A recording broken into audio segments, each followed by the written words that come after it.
আপনি ধ্বংসের দ্বার প্রান্তে যদি এই বিষয়গুলো আপনার ভিতর থাকে। একবার আমেরিকাতে এক ক্রিমিনালের ফাঁসির আদেশ হলো। তখন এক সায়েন্টিস্ট এই খবরটি দেখলেন। তিনি অনুমতি নিয়ে ওই ক্রিমিনালের সাথে দেখা করতে গেলেন। গিয়ে বললেন, তোমাকে ফাঁসির আদেশ দেওয়া হয়নি, তোমাকে কিং কোবরা দিয়ে সবল দিয়ে তোমার মৃত্যুদণ্ড কার্যক্রম করা হবে।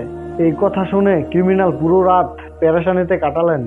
পরদিন সকালে তার সাজা পাওয়ার সময় নির্ধারণ করা ছিল। তাকে একটি রুমে নিয়ে যাওয়া হলো। এরপর কালো কাপড় দিয়ে তার চোখ বাঁধা হলো। তখন ওই ক্রিমিনাল মনে মনে ভাবতে শুরু করলেন, সেই সায়েন্টিস্ট আসবে, আমাকে কিং কোবরা সাপ দিয়ে সবল দিয়ে মৃত্যুদণ্ড কার্যক্রম করবে। তখন সেই সায়েন্টিস্ট আসলো, কিন্তু কিং কোবরা নয়। ছোট ছোট দুইটি সুই দিয়ে তার পায়ের মধ্যে আঘাত করা হলো। আর এর কিছুক্ষণ পরেই লোকটি মারা গেল। যখন পোস্টমর্টম রিপোর্ট আসলো, তখন দেখা গেল সে ভয় আর নেগেটিভ চিন্তায় মারা গেছে। ছোট্ট একটি গল্প।